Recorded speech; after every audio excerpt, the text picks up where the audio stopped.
Welcome, fellow masters. FGO Adventures here with another account showcase, but this time I wanted to share my alternate account. I just passed the 1-year anniversary for this alt account.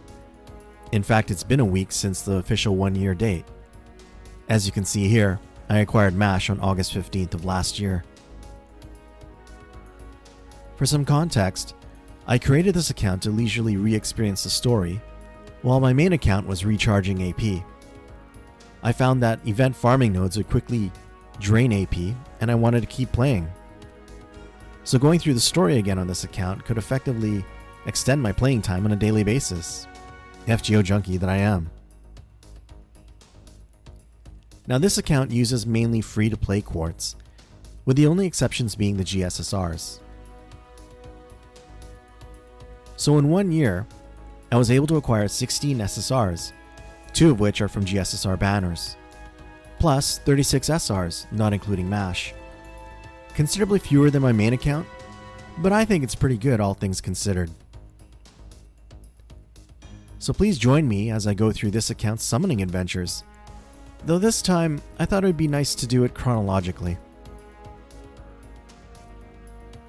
Saber Chevalier Dion was my very first SR and the one I received from the tutorial summons.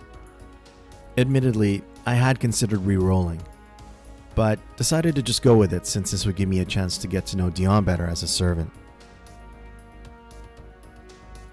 Then we come to my very first SSR, Saber Altera. I got her by rolling the story gacha with my 5 monthly summoning tickets for September, so I was really happy about that, as I was just hoping for any gold servant to build up this account.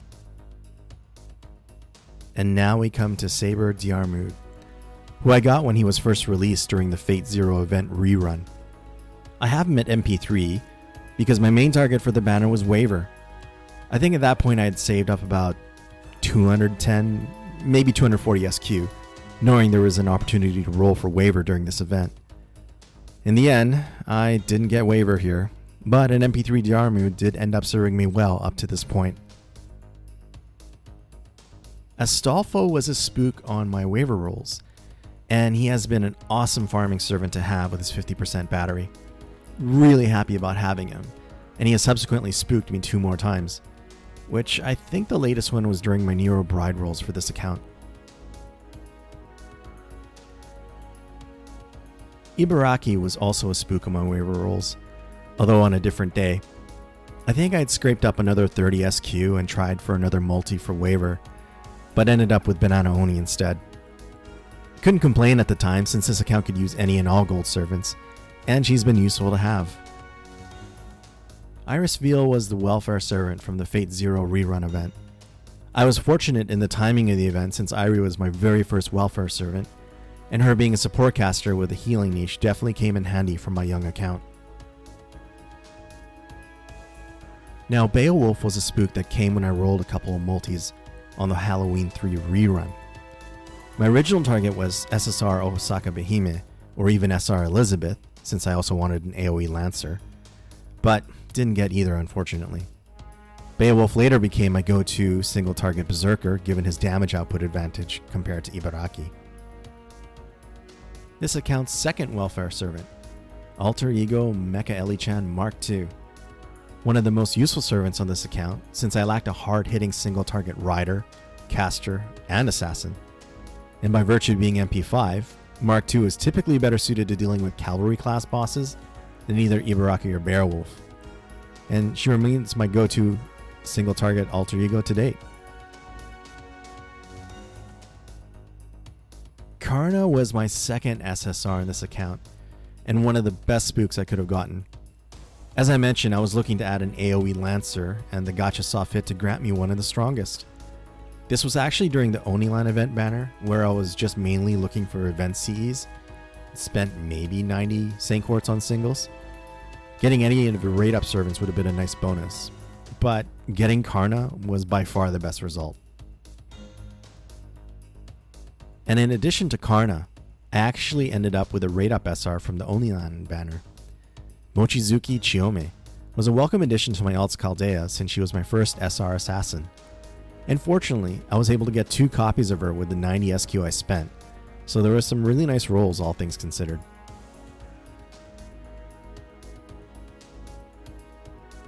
And of course, here we have the only land welfare servant, Caster Shuten Doji.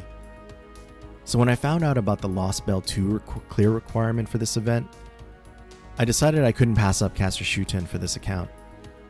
Oh, if you're a new player and haven't already done so, check out my vid on Only Land participation requirement. Link at the top corner. Anyway, so I rushed through the story and finished LB2 in time for Only Land. Now recall the original purpose of this account was to leisurely replay through the story. And now I ended up catching up to my main account in terms of story progression. I still had the part 1.5 stories that I could take my time with, but this began a turning point for this alt account's purpose. All in all, I am glad that I rushed through and obtained Caster Shuten, as she's been indispensable as my go-to single target caster.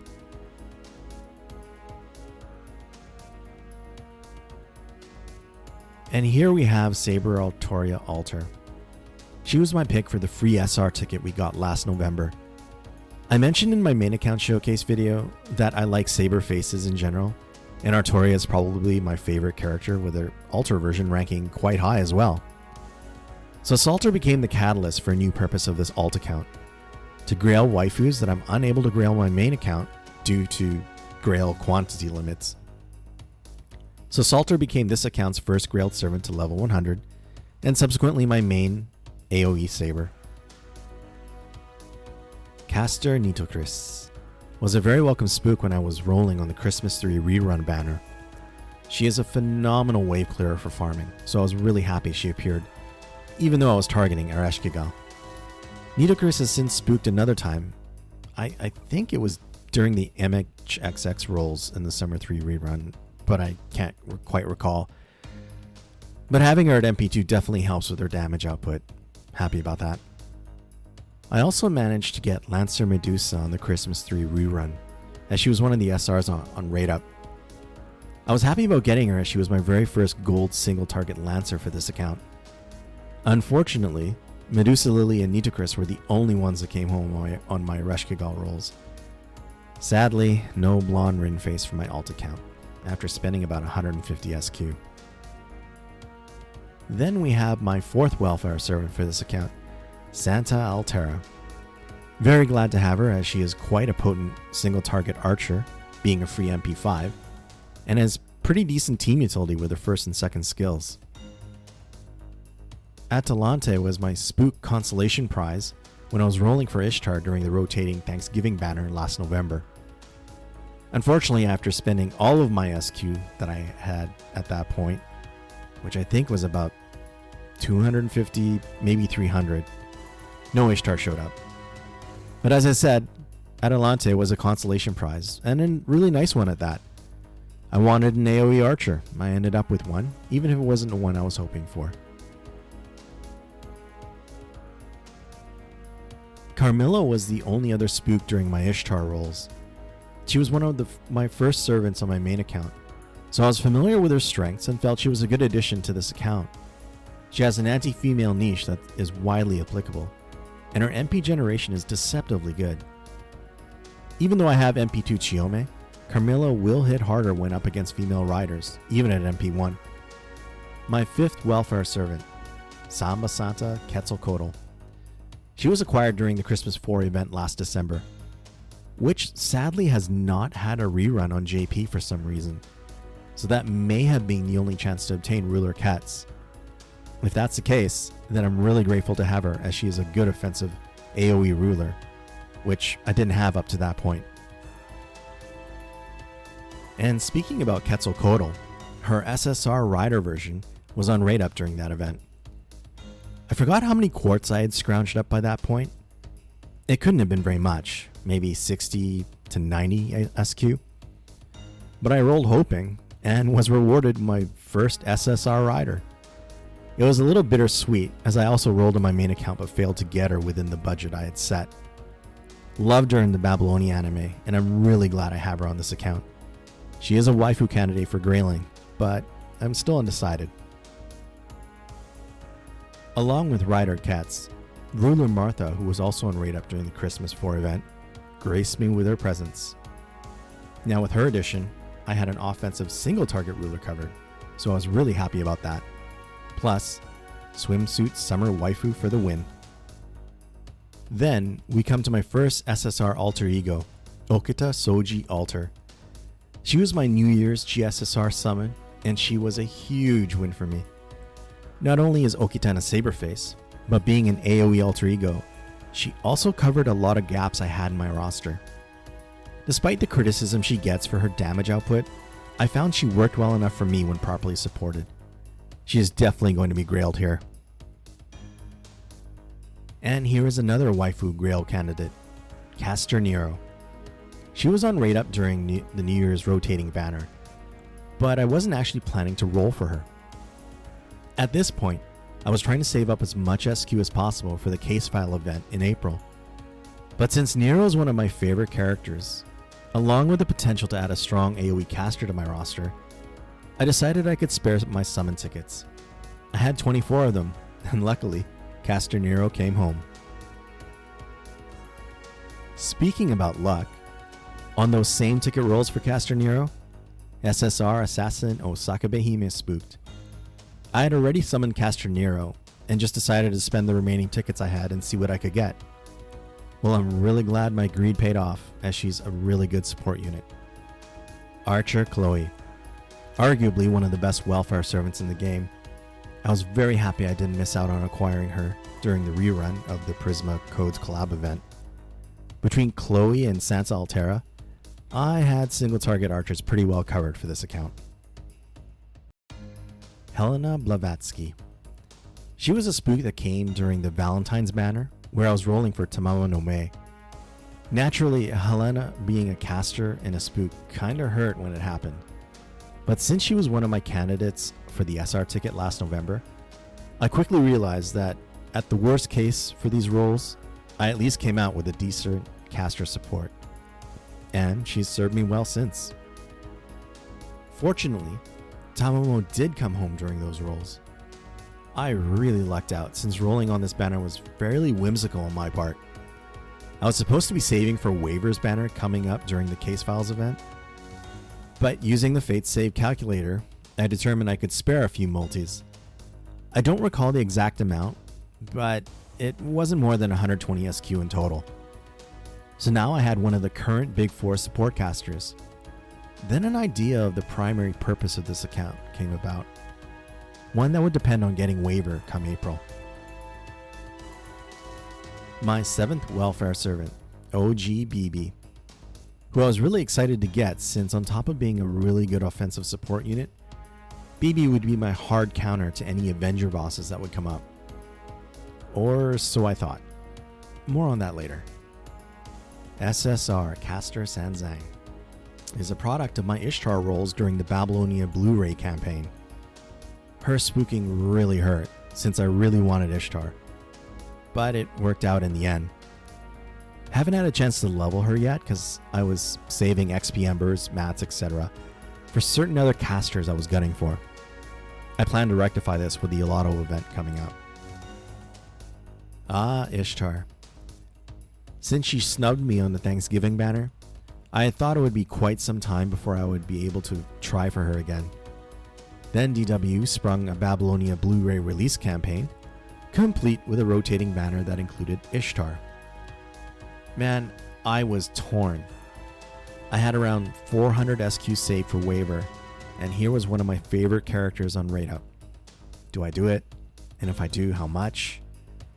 I opted to use 60 SQ, and win or lose, I wouldn't go beyond. Well, after 2 multis, I got Sanzang, but no Ishtar.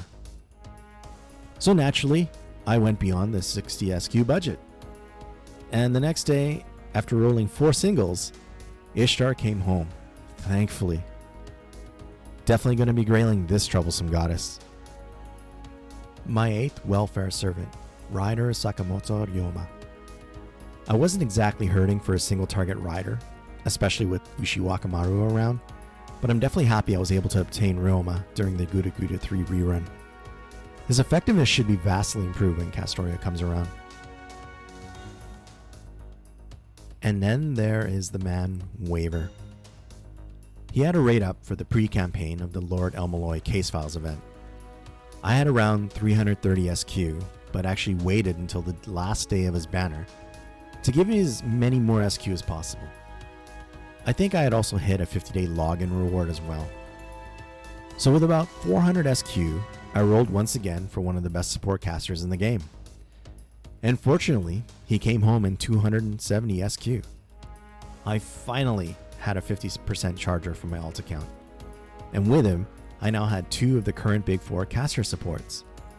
The main purpose of this alt account was now to collect all the big caster supports, so I could have them at my main account's beck and call with the ability to equip the specific CE I wanted. ME Assassin was the only spook I got on my waiver rolls, but strangely fitting considering the event. I have him nearly leveled, but actually haven't found much need to use him yet. I'll probably use some of the Lotto XP Embers to max level him to 80.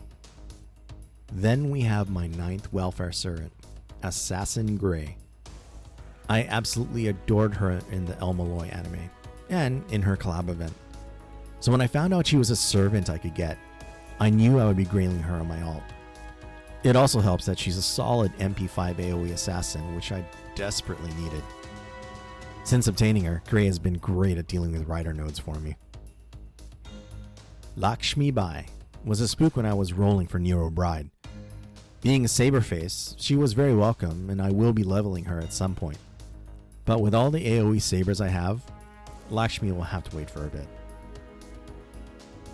OG Nero Saber came during my Nero Bride rolls, as she was also on Raid Up.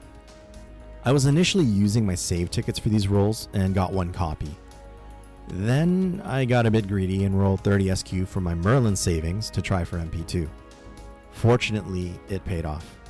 And now I look forward to leveling her up when resources allow.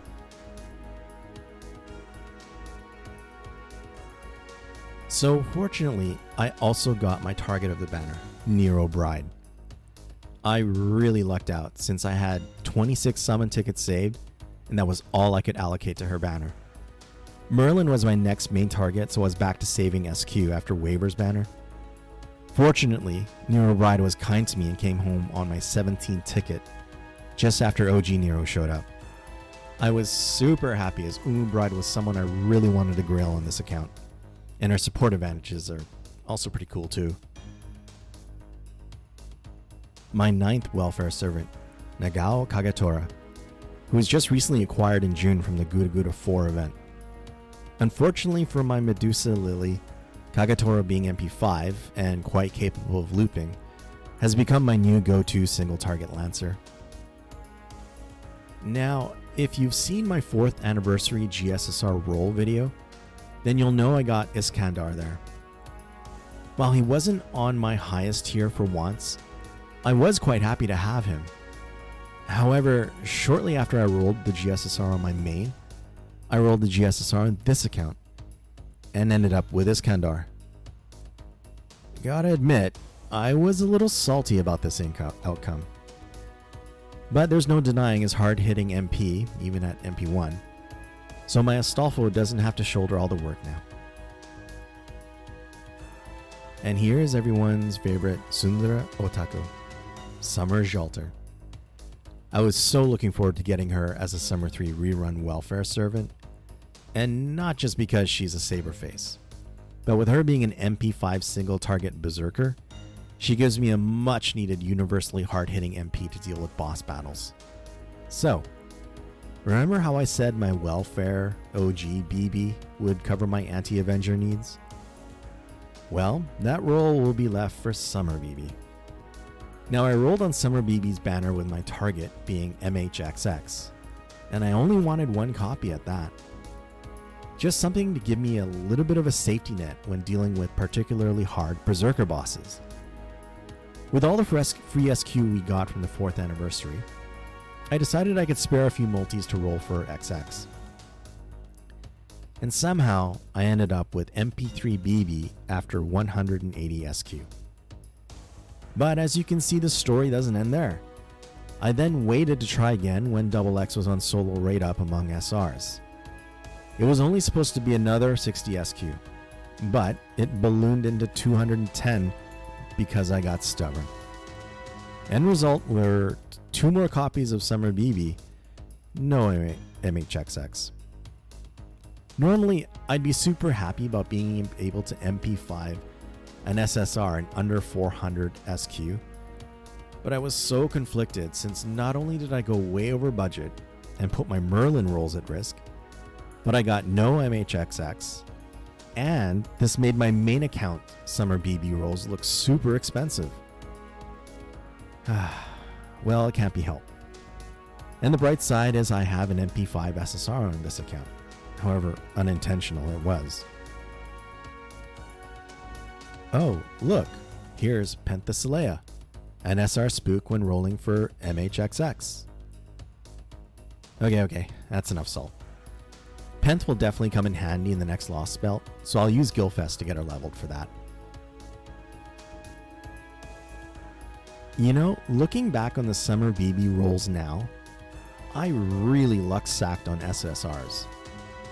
Bradamante was a spook on the first 180 SQ I spent that resulted in MP3 BB. So that was effectively 4 SSRs in 6 multis, plus 3 SRs I came. Wow. I actually kind of wish I recorded those rolls now. Anyway, Bradamante was a welcome spook since I was looking to add another AoE Lancer to help with Archer wave clearing. Summer Maeve was the other SR besides Penthesilea that came during my MHXX rolls. This was fine since she was a rate up SR, and I was hoping for a copy of her anyway. But I ended up with 2. This account is now pretty saber heavy, so I'll get around to leveling her eventually. And speaking of sabers, Siegfried was a spook during my second attempt to roll for MHXX. I think Nitocris was in there as well. Lost the coin tosses on that one. But on the bright side, I now have an anti-dragon niche servant. Now we come to the most recent welfare servant, Saber Hokusai. I was really looking forward to acquiring her, since I really like Hokusai in general, and this was probably going to be this account's only chance to obtain a version of her. And a swimsuit servant at that. So Summer Hokusai will be taking over for Diarmuid as my go-to single target saber. Rider Martha came on the 5th ticket of my initial Kitashan ritual rolling for Merlin. She was a welcome spook since her party-wide remove debuff skill comes in really handy on more difficult content. And then we come to Merlin. Since I went a little crazy chasing MHXX on Summer 3, my SQ reserve for Merlin was down to around 270 quartz. Not what I had planned. And to be candid, I wasn't going to walk away from this banner without Merlin, so I was prepared to buy SQ as a last resort. Fortunately, Merlin was extremely kind, and after the 5 tickets of the Kitashan ritual, he came home on the following multi. Just 30 SQ needed, thankfully. Now my main account will have access to an on-demand Merlin support with whatever CE I need. I just need more gold caster gems to finish off skills, which Gilfest will provide in spades.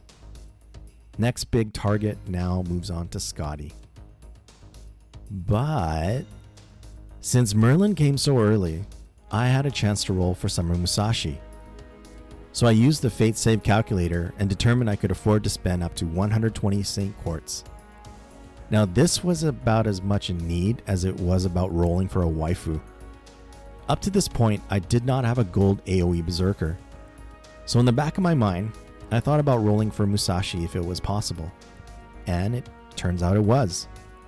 So I decided to roll singles in the hopes of conserving quartz.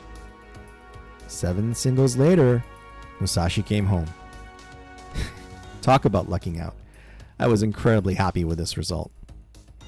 So, since Summer Musashi came so early, I decided to get a little greedy and use the remaining 99 SQ to roll for Summer Melt. Keeping with doing singles to conserve quartz, Lan Ling spooked me. This was actually a nice turn of events as he would be a good complement to my Tamamo caster. Next spook on the road to Summer Melt, Caster Circe. Now along with Sanzang, I have 2 single target casters with large MP batteries. I was actually quite excited at this prospect. Then Summer Melt herself graced me with her presence. SSR Bradamante is fine, especially with support from Scotty, but I was really after Summer Melt's looping potential. At this point, I think I still had about 30-ish SQ left, so I just went and continued to roll singles in the hopes I could get MP2 Melt. But the gacha had other plans for me and spooked with Parvati. This was definitely one of the more painful spooks I've encountered. When I saw that gold Lancer card, I thought for sure I got MP2 Melt. Nope, lost that toying cost badly. And yet, Parvati is an awesome AoE Lancer, so in the end, I just have more Lancer options to choose from. As for Craft Essence highlights, well, it's not as developed as my main account, for obvious reasons. But I do have a couple of MLB Starbomb CEs, like Holy Maiden's Teachings, to put on my caster supports to help my main account when needed. Likewise, I have 1 Fragments of 2030 for the same scenarios as previously stated, 1 copy of Another Ending, and Victor of the Moon, 1 Prisma Cosmos to put on Merlin when I need some major stalling. I'm 2 copies away from an MLB Imaginary Round, and 3 copies away from an MLB Formal Craft. When I was rolling for Waiver and Nero Bride, I was hoping that either a K-Scope or Black Grail would show up, since there were no other event CEs on Rate Up for those banners. I even spent an extra 30 SQ on each to see if I could luck out. But perhaps most frustrating for me is that the 4-star CE Imaginary Element doesn't show up very often for this account, and I'm just 1 away from MLB. At the very least, I hope I can get another couple of copies of this CE in the near future. And that's it from my alternate account. I'm actually pretty happy with its overall progress to date. Going through it like this brings up an interesting contrast to my whale account. From a purely SQ per SSR ratio, this alt account is by far superior to my main. And there is definitely something to be said of the feeling you get of getting that limited servant with free-to-play quartz. I can't say that I won't ever buy SQ on this account outside of GSSRs. Scotty is a definite must summon, so if I happen to hit a bad patch of luck and run out of saved quartz, then I will probably opt to buy more. But let's hope that doesn't happen, shall we? Thanks for sticking with me to this point. Leave a comment on how you think I did for this account. 14 SSRs from free-to-play SQ in a year? It's not too shabby, no? If you enjoyed the video and for more FGO content, please leave a like and hit that subscribe button. It really helps out the channel. As always, thank you for watching and see you in the next one.